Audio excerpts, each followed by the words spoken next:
لله الذي جعلنا من المتمسكين بولاية المرتضوية، والحمد لله الذي فرض مودته على العربية والعجمية وعلى مبلغ رسالاته الإلهية سيدنا مولانا مولى الثقلين شد الحسن والحسين القاسم مصطفى محمد. اللهم صل على محمد وآل محمد.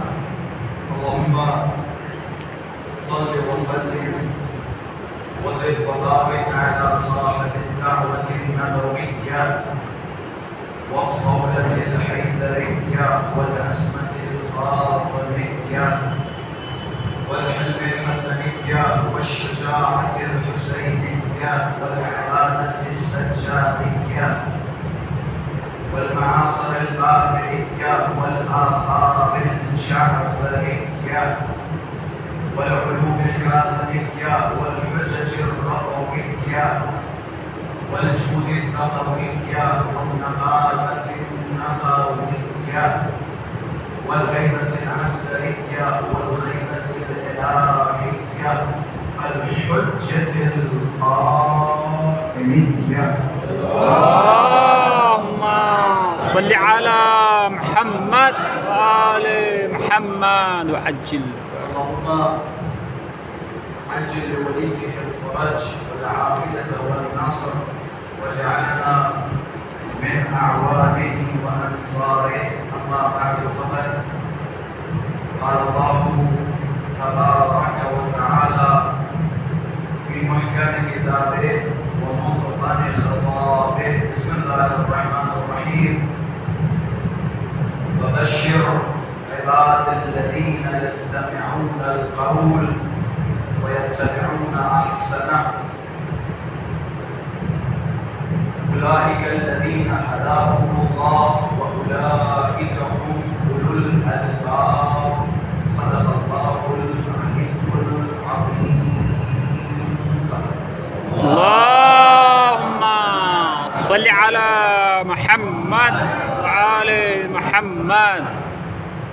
وجود سلجود نازلين إمام الزمان عجل الله تعالى فرجه الشريف في سلامتي اور حضرت کے ظہور میں تعجین علماء کرام شیعیان حیدر صفدر عزاداران سید الشہداء آپ سب اپنی سلامتی اہل خانہ کی سلامتی کے لیے بابا سے بلند سلام. اللهم صل على محمد وآل محمد. خداوند متعال اپنی محبوب کتاب میں ارشاد فرماتا ہے اے رسول بشارت دے دو ان بندوں کو جو باتوں کو سنتے ہیں اور سننے کے بعد اچھی بات کی پیروی کرتے ہیں، اور یہ وہی لوگ ہیں جنہیں اللہ نے ہدایت دی.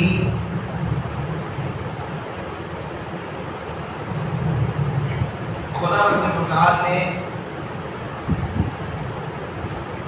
تحقیق اور ریسرچ کا دروازہ اس آیت کریمہ کے ذریعے کھولا. ظاہر سی بات ہے ماشاءاللہ سے خود اس آیت میں بہت سارے نکات ہیں جس کے ترجمہ سے ہی ماشاءاللہ سے ایک حد تک واضح و روشن ہے. خدا فرما رہا ہے عقل مند اور اچھے لوگ وہ ہیں جو باتوں کو سنیں اور سننے کے بعد اچھی بات کی پیروی کریں. اللہ نے بہت ساری مخلوقات پیدا کیے ہیں، بہت ساری ایسی مخلوقات ہیں کہ جنہیں ہم جانتے ہیں، لیکن وہ مخلوقات کہ جسے ہم اور آپ جانتے ہیں اللہ نے اس سے کہیں زیادہ ایسی مخلوقات کو پیدا کیا کہ جن کے بارے میں نہ ہم جانتے ہیں نہ آپ جانتے ہیں.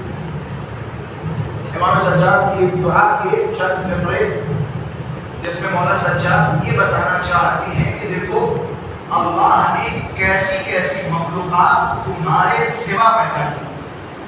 حضرت کے دعا کو جملات اس طرح ہے، یہ جو تم سمندر دیکھ رہے ہو، اللہ نے اسی سمندر کے نیچے پہاڑ پیدا کیے اور ان پہاڑوں کے نیچے دریائیں بنائی اور ان دریاؤں میں خدا متعال نے اپنی مخلوقات کو پیدا کیا. کمال ہے اس خدا متعال کی خلقت کا کہ جس نے ایسی ایسی عجیب و غریب مخلوقات کو پیدا کیا کہ جن کا تصور تک ہم آپ نہیں کر سکتے. لیکن ان تمام مخلوقات میں اگر اللہ نے کسی پر فخر کیا پیدا کرنے کے بعد تو وہ ہے حضرت انسان. انسان کو اللہ نے پیدا کرنے کے بعد تعریف کی اور مبارکباد دی کہ دیکھو ہم نے ایک بہترین مخلوق کو پیدا کیا. انسان اور دوسری مخلوقات میں فرق کیا ہے؟ مثال کے طور پہ شیر ہم سے زیادہ شجاعت رکھتا ہے، چیتا ہم سے زیادہ پھرتی رکھتا ہے. بہت سارے جانور ایسے ہیں جو بہت ساری چیزوں میں ہم سے زیادہ چیزوں کو رکھتے ہیں. بعض ایسے جانور ہیں کہ جن کی نگاہیں ہم سے بہت تیز ہیں. بعض ایسے پرندے ہیں جو فضاؤں میں پرواز کرتے اور فضاؤں سے سمندروں کا حال جانتے تھے. اللہ نے عجیب و غریب مخلوقات پیدا کی، لیکن خدا متعال نے ان تمام مخلوقات کے درمیان اگر کسی کو اشرف المخلوق کا درجہ دیا ہے تو وہ کون ہے؟ انسان. ماشاءاللہ سے میں مقدمہ اس لیے بیان کر رہا ہوں تاکہ بچے بھی میرے ساتھ ساتھ سنیں. انسان کو یہ درجہ کیوں دیا؟ کہ وہ اس کی عقل اور شعور کی وجہ سے. اللہ نے انسان کو یہ درجہ عقل و شعور کی وجہ سے دیا ہے.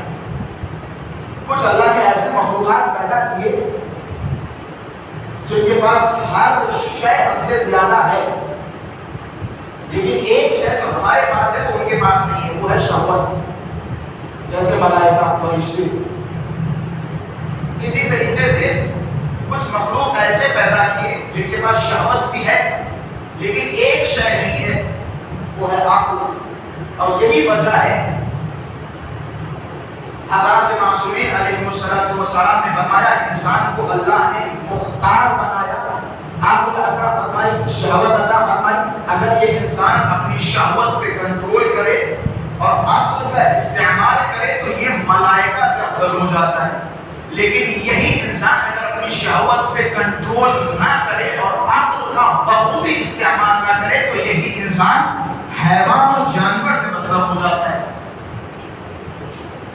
رسول اللہ نے المؤمنین روح الفدا کی طرف خطاب فرمایا، خطاب کرتے ہوئے فرمایا یا علی العقل مکتسبت بالجنہ. یہ جو ہمیشہ ہم بھی کہتے ہیں کہ جناب والا فلاں صاحب بڑے عاقل ہیں، بڑے ذہین ہیں، بڑے دماغدار ہیں، ہر عقل ذہانت کی طرف اشارہ نہیں کرتا. ایک صاحب ہے آنے کے بعد کہنے لگے کہ مولا معاویہ بڑا عقل مند ہے، بڑا باشعور ہے، بڑا سیرت ہے، بڑا شاکر ہے. اچھا اس میں تو کوئی دو رائے نہیں، یہ شاکر تھا. میں آپ سے سوال کروں، عقل کی اگر بات کروں، سیرتی کی بات کروں تو میں آپ سے سوال کر رہا ہوں، فرض کرے خدا نہ کرے کوئی مولا علی کی تلوار کے سامنے آ جائے، کیا بچنے کے کوئی چانس ہے؟ کوئی مولا کی تلوار کے سامنے آ جائے کیا وہ بچ سکتا ہے یا کیسے بچ سکتا ہے؟ ان کے وزیر کے پاس عمرو بن عاص. اب دیکھیں عقل یا سیرتی کیسی ہے، تیز ہونا، ترار ہونا کس طرح. مولا کی تلوار کے سامنے آنے کے بعد کوئی بچ نہیں سکتا، لیکن یہ صاحب بچ گئے. کیسے بچ گئے؟ جب علی کو آتے ہوئے دیکھا کہ کپڑے اتار دو، علی خود منہ پھیرنے لگے. یہ ایسی کی چالاکی تھی. ایک صاحب کہنے لگے مولا معاویہ بڑا عاقل ہے، بڑا دماغدار ہے، بڑا سیاسی ہے. حضرت نے فرمایا کہ معاویہ کے پاس عقل ہے؟ جی مولا بہت زیادہ عقل ہے، بہت زیادہ شعور ہے، بہت تیز ہے. حضرت نے فرمایا دل کا نکارہ، یہ جسے تم عقل کہہ رہے ہو وہ عقل نہیں بلکہ اس کی مکاریاں ہیں. جسے تم عقل سمجھ رہے ہو وہ عقل نہیں ہے، وہ مکاریاں ہیں. مولا پھر عقل کسے کہتے؟ حضرت نے فرمایا العقل ما عبد به الرحمن، عقل اسے کہتے ہیں کہ جس سے اللہ کی پرستش ہو، اسے عقل کہتے ہیں، جس سے اللہ کی عبادت ہو اسے عقل کہتے ہیں۔ بعض بچے ہوتے ہیں ماشاءاللہ سے معاشرے میں جو غلط چیزوں میں بہت تیز کار ہوتے ہیں، بڑے شارپ مائنڈ ہوتے ہیں، بہت تیز دماغ کام کرتا ہے۔ یہ بعض لوگوں کو دیکھیں 2 نمبر کے دھندوں میں ان کا دماغ بہت تیزی سے چلتا ہے، لیکن جب اسلامیات اور دینی معاملات ہوتے ہیں تو ان کی عقلوں پہ تالا لگ جاتا ہے۔ تو یہ عقل نہیں ہے، یہ جو آپ کو شیطان کی طرف لے جائے وہ عقل نہیں ہے۔ حضرت نے کیا فرمایا یا علی العقل مقتصبت به الجنہ، عقل کہتے ہی اسے ہے کہ جس سے جنت خریدی جا سکے، اسے عقل کہا جاتا ہے۔ وہ عقل، وہ شعور جو آپ کو جنت کی طرف لے جائے۔ ایک وجہ ہے جب 2 لوگوں میں اختلاف ہوتا ہے تو دونوں کی عقلیں الگ الگ ہوتی ہیں۔ بعض اوقات ہم بھی کہتے ہیں کہ میں اس لیے عقل کے حوالے سے مقدمہ بیان کر رہا ہوں کیونکہ جتنے بھی اختلافات ہیں سب کا دار و مدار یہ چھوٹی سی عقل کے اوپر، یہ چھوٹی سی عقل کے اوپر۔ مثال کے طور پہ بعض اوقات ہمارے درمیان بھی ایسا ہوتا ہے، جناب والا آپ نے ایک روایت سنائی، آپ نے ایک حدیث سنائی، یہ صاحب کہنے لگے عمل یہ ہماری عقل میں سما نہیں رہی۔ بعض اوقات ہوتا ہے اب ایک روایت سنا ہے، قرآن کی آیت سنا ہے، سامنے سے جواب آ رہا ہے، یہ ہمارے سمجھ میں نہیں آ رہا، ہماری عقل اسے ایکسپٹ نہیں کر رہی۔ اچھا کیا تمہارے پاس عقل انبیاء آئی ہوئی ہے؟ تمہارے پاس جو عقل ہے کیا وہ عقل انبیاء ہے؟ آپ کی عقل غلطیاں نہیں کر سکتی؟ بس عقل کل کی اگر تلاش ہو تو وہ فقط و فقط 14 ہیں جن کے پاس اللہ نے عقل کل عطا فرمائی، عقل کل عطا فرمائی۔ خلاصہ شیعہ، حضرت نے فرمایا شیعہ باشعور ہو، شیعہ سیرت ہو، مومن کی علامتوں میں اگر جائیں تو مومن کی ایک علامت ہے مومن ہمیشہ عقل مند ہوتا ہے، باشعور ہوتا ہے، سیرت ہوتا ہے۔ اہل بیت اطہار کے زمانے اٹھا کے دیکھیں، اہل بیت اطہار کے زمانے اٹھا کے دیکھیں، اہل بیت کے ساتھ جو بھی حادثات ہوئے اس کی ایک علت یہ تھی کہ وہ لوگ جو ایمان کا دعویٰ کر رہے تھے وہ باشعور نہیں تھے، بے شعور تھے، دعویٰ کر رہے تھے۔ مثال کے طور پہ امام حسن مجتبیٰ نے معاویہ کے ساتھ صلح کی۔ امام کا جب ہم پہلا چیپٹر کھولتے ہیں امامت کا تو پہلے چیپٹر پہ ہمیں کیا لکھا ملتا ہے؟ امامت کا پہلا چیپٹر کیا ہے؟ عصمت۔ امام معصوم فی الکل ہوا کرتا ہے، امام کے اندر کوئی خطا یا کوئی غلطی کی گنجائش نہیں ہوتی۔ یہ پہلا چیپٹر ہے امامت کا۔ جب آپ پہلا چیپٹر نہیں پڑھیں گے تو پھر ظاہر سی بات ہے ایسی غلطیاں کریں گے۔ پہلا چیپٹر کھولیں گے عصمت، دوسرا چیپٹر کھولیں گے اطاعت محض۔ امام نے اگر کچھ کہہ دیا تو اس کے سامنے اپنے آپ کو سرنڈر کریں، تسلیم کریں، چوں و چرا کی گنجائش نہیں ہے امام کے سامنے۔ یہ امامت کا پہلا چیپٹر ہے۔ امام حسن نے معاویہ کے ساتھ صلح کی۔ جناب والا کچھ وہ لوگ جو اپنے آپ کو عقل مند سمجھ رہے تھے وہ امام حسن کے پاس گئے اور جانے کے بعد کہے مولا آپ نے معاویہ کے ساتھ صلح کر لی ہے؟ مولا نے کہا میں نے صلح کر لی۔ اچھا آپ نے صلح کر لی؟ آپ کے بابا معاویہ کے ساتھ جنگ کر رہے تھے؟ آپ کے بابا تو معاویہ کے ساتھ جنگ فرما رہے تھے، آپ صلح فرما رہے؟ حضرت نے فرمایا کیا تم مجھے امام مانتے ہو؟ جی آپ کو امام مانتے ہیں؟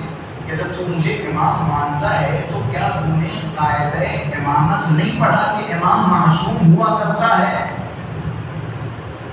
امام معصوم ہوا کرتا ہے، امام کے سامنے تسلیم محض ہونا لازم واجب ہے۔ تمہیں نہیں پتا یہ جو شخصیت تمہارے سامنے کھڑی ہے اس شخصیت کی عظمت اور اس کا مرتبہ کیا ہے؟ یہ ہم بڑی دیر سے عقل کے کمالات پڑھ رہے ہیں، عقل سے کہتے ہیں، عقل سے کہتے ہیں، عقل سے کہتے ہیں، عقل کی یہ فضیلتیں یہ فضیلتیں وہ فضیلتیں۔ آپ کو پتا ہے ہمارے آخری نبی نے عقل کو لے کر امام حسن مجتبیٰ کے بارے میں کیا فرمایا؟ حضرت نے فرمایا سنو لو کان العقل رجلا لکان الحسن، اگر عقل کا کوئی جسم ہوتا تو وہ حسن کی صورت میں ہوتی۔ اگر عقل کا کوئی جسم ہوتا تو وہ کس کی صورت میں ہوتی؟ امام حسن مجتبی کی صورت میں عقل کل اگر آپ کو تلاش کرنا ہو تو امام حسن مجتبی کے دروازے پہ آؤ. سب سے اہم مسئلہ ظاہر سی بات ہے دور تعقل ہے، دور جستجو ہے، شعوری کا دور ہے. جس طرح سے وہ جنہوں نے امام حسن مجتبی کی صلح کو درک نہیں کر پایا، آپ کو پتا ہے امام حسن مجتبی نے صلح کی، رسول اللہ کا ایک صحابی امام حسن کے پاس آ رہا ہے اور کہہ رہا ہے السلام علیک یا مضل المؤمنین، سلام کو اس وقت جس نے معاذ اللہ مومنین کو ذلیل کر دیا. کیسے ذلیل کر دیا؟ صلح کر کے معاویہ کے ساتھ. اچھا تمہارے پاس امام حسن سے زیادہ معاذ اللہ دماغ ہے، تمہارے پاس اس عقل کل سے بھی بڑی عقل کل ہے تو تم امام حسن پہ تہمت لگا دو. جناب والا وہ امام حسن مجتبی نے صلح کی، کبھی تم نے یہ جاننے کی کوشش کی کہ صلح کے اہداف کیا تھے؟ کون سی وہ علتیں تھیں کہ جس کی وجہ سے امام حسن نے معاویہ کے ساتھ صلح کی؟ یہ امام حسن مجتبی کی مظلومیت ہے. یوم شہادت امام حسن مجتبی اگر یہ چیزیں واضح اور روشن نہ ہو تو امام حسن مجتبی کے ساتھ ظلم ہے، ظلم. کیوں صلح کی امام حسن نے؟ بچوں کے ذہن میں بھی سوال ہو اور اس کا جواب اور اس پہ گفتگو اس لیے لازم ہے. آپ دیکھیں ٹی وی چینل اٹھا کے دیکھیں، جیسے امام حسن مجتبی کی روز ولادت آتی ہے تو ہر ٹی وی چینل کا ایک ٹائٹل ہوتا ہے، ہر جگہ ٹائٹل ہوتا ہے شہزادہ امن، اور کہا جاتا ہے جناب والا امام حسین شہزادہ جنگ ہے اور امام حسن مجتبی شہزادہ امن ہے. جبکہ ان احمقوں کو نہیں پتا اگر امام حسن حسین کی جگہ پہ ہوتے تو جنگ فرماتے، حسین حسن کی جگہ ہوتے تو صلح فرماتے. یہ امامت ہے، امامت ہے. امیر المؤمنین اگر سن 61 ہجری میں ہوتے تو وہی کرتے جو امام حسین نے کیا تھا. امام حسین اگر امیر المؤمنین کی جگہ پہ ہوتے تو وہی کرتے جو امیر المؤمنین نے کیا تھا. یہ امامت ہے، یہ امامت ہے. یہ تمہاری بدقسمتی ہے جناب والا، یہ تمہاری بدقسمتی ہے کہ آپ یہاں جناب والا وہ 4 امام ہیں، چاروں امام کی خدمت میں جاؤ اور جانے کے بعد کہو کہ نماز کیسے پڑھیں تو ایک صاحب کہیں گے یہاں ہاتھ رکھ کے پڑھو، ایک صاحب فرمائیں گے یہاں ہاتھ رکھ کے پڑھو، ایک صاحب فرمائیں گے سرناف ہاتھ رکھ کے پڑھو. 4 امام، چاروں کے مسئلے الگ الگ، دین ایک، نماز ایک. یہ تمہارا حال ہے. ذرا ہماری طرف آپ 12 امام ہیں، پہلے سے پوچھو گے وہی نماز، آخری سے پوچھو گے وہی نماز. جو پہلے نے بتایا وہی آخری نے بتایا. یہ عظمت ہے اس مکتب کی، یہ عظمت ہے. تم جس مکتب کی طرف گئے ہو تم احمق ہو، بے شعور ہو. حضرت نے فرمایا علامہ امین صاحب کو بڑا خوبصورت جملہ ہے، اسے بیان کروں پھر انشاءاللہ اس نقطے کی طرف اضافہ کرتا چلوں. علامہ امین صاحب فرمایا کرتے تھے اپنی تقریروں میں اور کہا کرتے تھے ہم دنیا کے جتنے بے وقوف تھے سب نے علی کو چھوڑ دیا. جتنے بے وقوف تھے انہوں نے علی کو چھوڑ دیا. دنیا کے چنندہ جتنے عقل مند تھے انہوں نے علی کے دامن کو تھاما. جتنے عقل مند تھے بس علی کے دامن کو وہی چھوڑے گا کہ جس کی عقل گھاس چرنے گئی ہو. علی کے دامن کو وہی چھوڑے گا. وہ امام جو منبروں سے بیٹھ کے سلونی سلونی قبل ان تفتونی کے دعوے کرے اسے چھوڑ کے کسی ایسے کے پاس جائے جو نعرے لگاتا رہے اگر علی نہ ہوتے تو ہم ہلاک ہو جاتے. یہ ملت کی بے شعوری ہے، یہ ملت کی بے شعوری ہے. یہ عقل نہ استعمال کرنے کا نتیجہ ہے کہ تم علی کے دامن کو چھوڑ کے کسی غیر کے دامن سے متمسک ہو. فرقہ بطریہ کا نام سنا ہے آپ؟ بطریہ یمن میں پایا جاتا ہے، اسے فرقہ زیدیہ بھی کہا جاتا ہے، جس کی تعداد جو کچھ ہے وہ یمن میں پائی جاتی ہے. ہندوستان میں تو میں نے کسی کو دیکھا نہیں جو فرقہ بطریہ سے تعلق رکھے. انہیں بطریہ کیوں کہتے ہیں؟ یہ 4 اماموں تک قائل ہے. 4 اماموں کے بعد جناب زید کو اپنا امام مانتے ہیں. انہیں فرقہ زیدیہ بھی کہا جاتا ہے. زیدی شیعہ الگ ہے جو سادات زیدی ہیں، ایک فرقہ زیدیہ. ان کا عقیدہ یہ تھا کہ نحن نتولا علیا ونتولا فلانا، ہم علی سے بھی محبت کریں گے اور فلاں صاحب سے بھی محبت کریں گے، ہم علی سے بھی دل لیں گے اور فلاں صاحب سے بھی دل لیں گے۔ میں ہمیشہ ایک جملہ کہا کرتا ہوں، بعض لوگوں کی حالت اور کیفیت یہ ہے کہ بیٹھیں گے علی کے دسترخوان پہ، نمک شام سے لا کے کھائیں گے، بیٹھے علی کے دسترخوان پہ اور نمک شام کا لے کے کھا رہے ہیں، بیٹھے علی کے دسترخوان پہ پانی کسی اور کے دروازے پہ پینے جا رہے ہیں۔ ہم ایسے بنو، علی کے ہی دسترخوان پہ بیٹھو، علی کا ہی نمک کھاؤ اور علی کا ہی پانی پیو، دوسروں کے دروازے پہ کیوں جا رہے ہو؟ یہ ان کا عقیدہ تھا، نحن نتولا علیا ونتولا فلانا، ہم علی سے بھی محبت کریں گے اور جناب فلاں سے بھی محبت کریں گے۔ اچھا یہ جملہ بھی عرض کرتا چلو، حضرت نے ایسے لوگوں کے بارے میں انہی کو خطاب کرتے ہوئے فرمایا انزل اعور، تم کاڑے ہو۔ اردو تو سمجھتے ہیں ماشاءاللہ سے، کاڑا کسے کہتے ہیں؟ کاڑا جس کی ایک آنکھ خراب ہو اور ایک آنکھ ٹھیک ہو۔ حضرت کے جملے میں حضرت نے فرمایا انزل اعور، تم کاڑے ہو، تمہاری ایک آنکھ تو ٹھیک ہے لیکن ایک آنکھ خراب ہے، یا تو دونوں آنکھیں ٹھیک کر لو یا پھر دونوں آنکھیں خراب کر کے اندھے بن جاؤ، یا تو کھل کے ان کی طرف جاؤ یا پھر کھل کے علی علی کرو۔ واہ سبحان اللہ، ان کی طرف جاؤ یا پھر کھل کے علی علی کرو۔ تو یہ تھا فرقہ بطریہ۔ اچھا اسے بطریہ کیوں کہا جاتا ہے؟ اسی فرقے کا ایک آدمی مولا کی خدمت میں پہنچا، ظاہر سی بات ہے ان کے نظریات اور عقائد میں بتا چکا ہوں آپ کو۔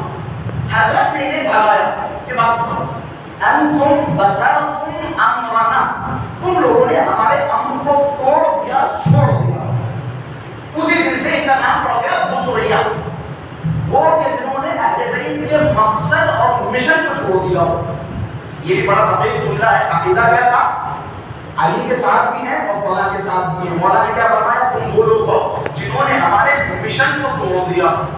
اب زیادہ غور کرنا اور سوچنا آپ کا کام ہے، مزید میں وضاحت نہیں کروں گا۔ عقیدہ اور حضرت کا جواب دونوں کو ملائیے گا، لیٹتے ہوئے بستر پہ جب جائیے گا تو دونوں چیزوں کو ملائیے گا۔ خلاصہ حضرت نے بھگا دیا، تم بطرتم امرنا، تم نے ہمارے امر کو توڑ دیا، چھوڑ دیا، بھاگ جاؤ۔ انہی لوگوں کے لیے حضرت نے ایک مثال دی اور قیامت کی مثال دی۔ اہل علم ماشاءاللہ سے تشریف فرما ہے، پڑھے لکھے لوگ تشریف فرما ہے۔ ظاہر سی بات ہے پڑھے لکھے لوگوں کے درمیان وہ سطحی باتیں کرنا میری عادت نہیں ہے، میں بھی سطحی باتیں کروں اور پھر اس کے بعد چلا جاؤں، میری شخصیت کے لیے بھی مناسب نہیں ہے اور آپ لوگوں کے لیے بھی مناسب نہیں ہے۔ ظاہر سی بات ہے میں پڑھا لکھا سمجھ ہوں۔ حضرت نے فرمایا تم لوگ تمصون الثمار وتدعون النهر الاعظم، اصول کافی کی روایت ہے۔ ایک جملے پہ غور کیجیے گا کہ تم وہ لوگ ہو کہ جنہوں نے ہمارے امر کو توڑ دیا، چھوڑ دیا۔ حضرت نے فرمایا انتم تمصون الثمار وتدعون النهر الاعظم، کہ تم وہ ہو سماعت اور تمسون کو سمجھیے۔ تمسون کہتے ہیں مکیدن کو۔ آپ نے بعض جانوروں کو دیکھا ہوگا جو اپنی اس زبان کے ذریعے پانی پیتے نہیں، چاٹتے ہیں، جن میں سے ایک ہے بھینس، چاٹتے ہیں۔ کچھ لوگ منہ سے پانی پیتے ہیں، کچھ لوگ زبان سے چاٹ چاٹ کے پانی پیتے ہیں، زبان نکال کے چاٹ چاٹ کے پانی پیتے ہیں۔ یہ معنی ہے تمسون کا، زبان سے چاٹنا۔ استعمال کہتے ہیں ماشاءاللہ سے، یہاں تو روڈ بہت کم خراب ہے لیکن جہاں روڈ زیادہ خراب ہے، بارشیں جب ہوتی ہیں تو یہ جو روڈ پہ چھوٹے چھوٹے سے گڈھے ہوتے ہیں اور ان میں جو پانی بھرا ہوتا ہے گندا خلیز، اسے کہا جاتا ہے ثمار۔ روایت میں غور لفظ ہے، لفظ قدرہ، قدرہ کہا جاتا ہے گندا گٹر کا پانی، وہ بھی چھوٹا سا گڈھا، بڑا گڈھا نہیں، چھوٹے سے گڈھے میں گندا پانی۔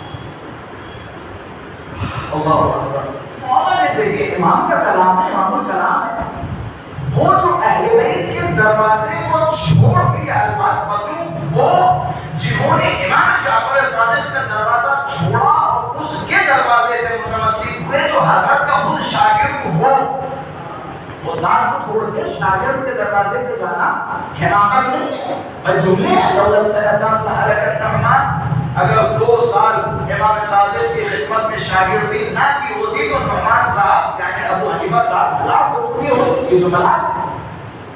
اب ذرا عقل کو استعمال کریں اور سوچیں کہ وہ جو استاد ہے اس کے دروازے کو چھوڑ کے بندگان خدا شاگرد کے دروازے سے متمسک ہوئے۔ اب ان کا حال امام نے بتایا، سنیے ذرا۔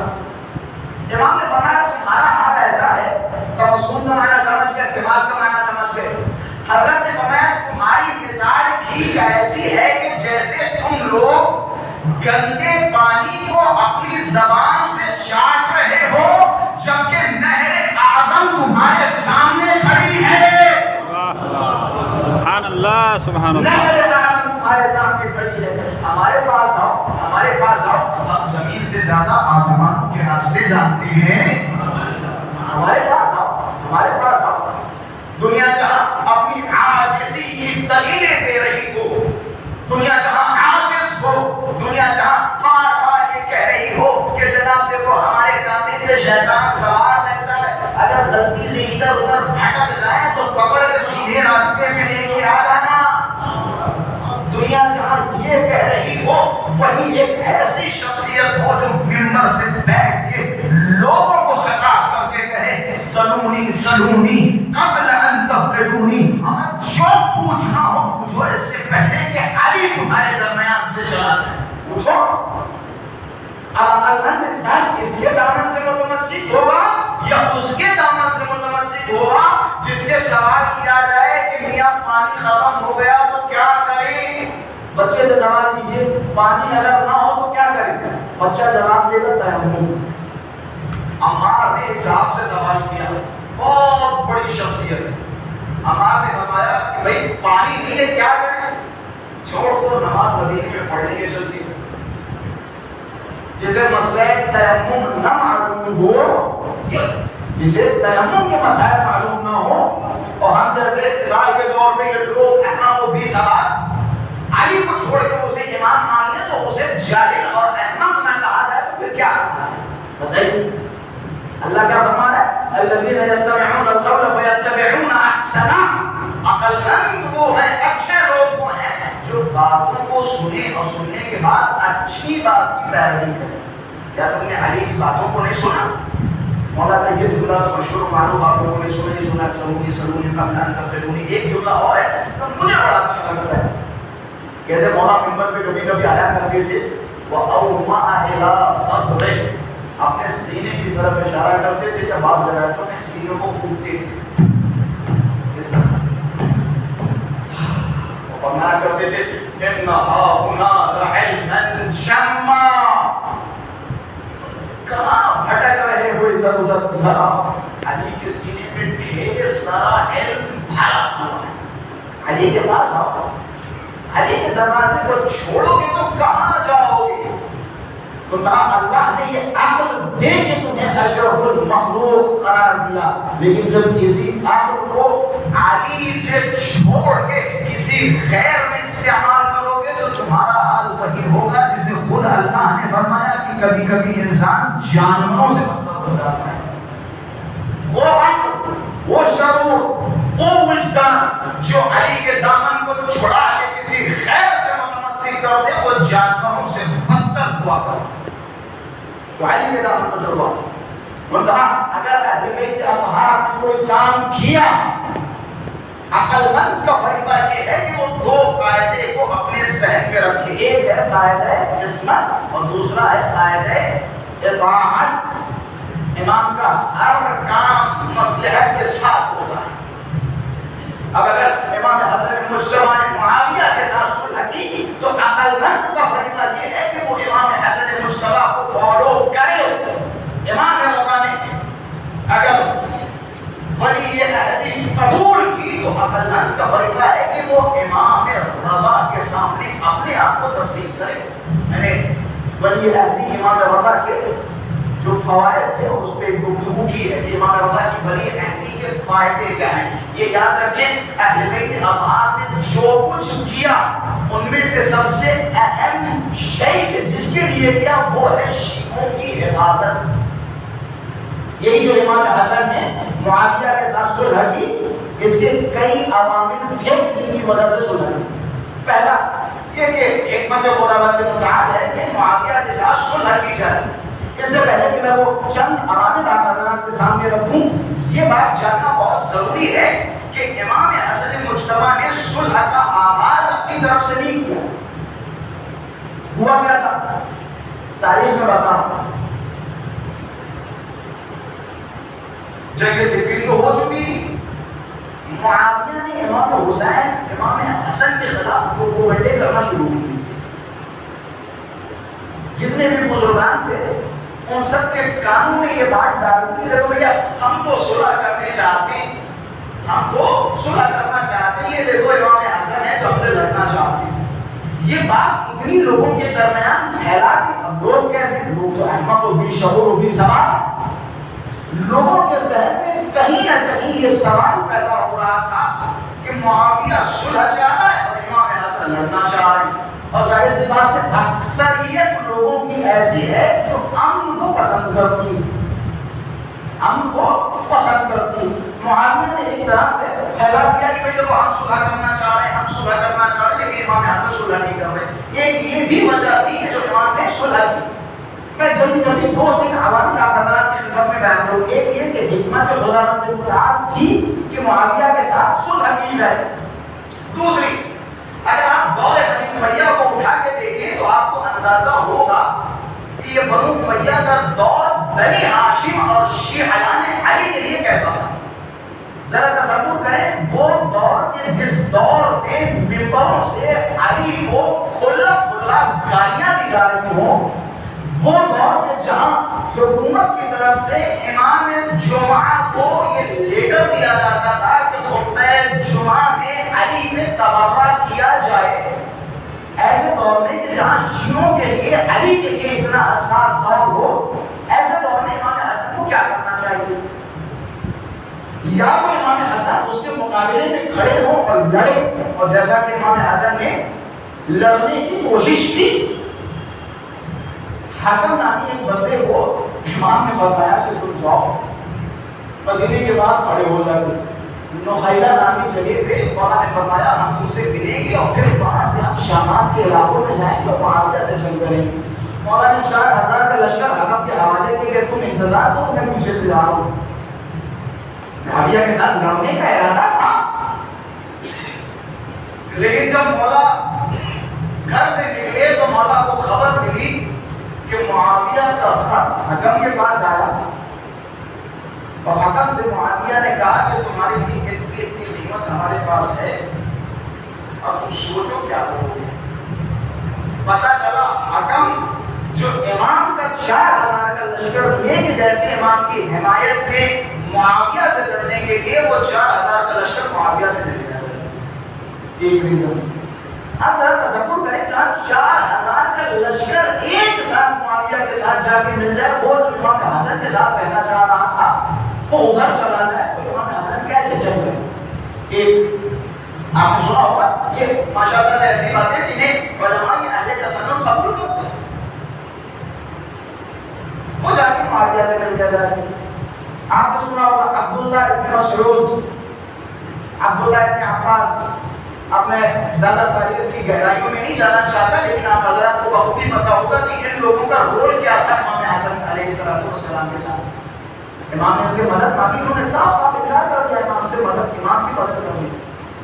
اب ذرا تصور کریں کہ جہاں اتنے عوامل امام کے سامنے ہوں, جہاں شیعوں کی جان کا خطرہ ہو, امام کے پاس سپاہی نہ ہو لڑنے کے لیے, جہاں ماحول امام کے خلاف اتنا زیادہ بنا دیا گیا ہو, اتنے زیادہ پروپیگنڈے کر دیے گئے ہوں, تو ایسے موقع پہ امام حسن کے پاس صلح کے علاوہ کیا راستہ تھا؟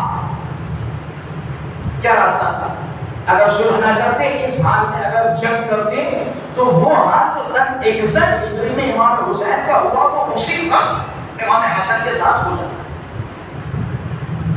امام حسن نے ان تمام چیزوں کو مد نظر رکھتے ہوئے معاویہ سے صلح کی. اچھا صلح بھی، اچھا اس میں بھی ایک اہم گفتگو ہے. ایک ہے صلح اور ایک ہے ہدنہ. ہدنہ کے حوالے سے میں آپ حضرات سے گزارش کروں گا ذرا یہ تحقیق کریں ہدنہ اور صلح میں فرق کیا ہے، کیونکہ میں اگر ابھی چھوڑوں گا تو ایک لمبی گفتگو ہے، پھر اسے مجھے کمپلیٹ کرنا پڑے گی. تو یہ ہدنہ کے حوالے سے کہنے کا میرا ماننا ہے کہ یہاں جو امام حسن اور معاویہ کے درمیان جو معاملہ ہوا اسے ہدنہ کہا جاتا ہے. کیسا؟ صلح کے کچھ شرائط امام حسن نے رکھے. پہلی شرط، معاویہ دیکھو تم جو ممبروں سے علی کو لعنت و ملامت کر رہے ہو خبردار. صلح کی پہلی شرط یہ ہے کہ میرے بابا پہ تبرہ نہ کیا جائے، یہ پہلی شرط. دوسری شرط، خبردار کسی بھی شیعہ کو تم مار نہیں سکتے، یہ دوسری شرط. تیسری شرط، اپنے بعد تم کسی کو جانشین نہیں بنا سکتے، اپنے بعد کسی کو جانشین نہیں بنا سکتے. اچھا صلح کو اسی وقت متعدد ہوگی جب ان شرطوں پر عمل کیا گیا ہو. جو شرطیں امام حسن نے رکھی تھی اگر ان شرطوں پر عمل ہوا تب تو ہم کہہ سکتے ہیں کہ امام حسن اور معاویہ کے درمیان صلح ہوئی. اگر ان شرطوں پہ عمل نہیں ہوا تو ہم کہہ نہیں سکتے کہ ان کے درمیان صلح ہوئی. اب ذرا تاریخ اٹھا کے دیکھیے، بتائیے کیا صلح متحقق ہوئی؟ کیا شرطوں پہ عمل ہوا؟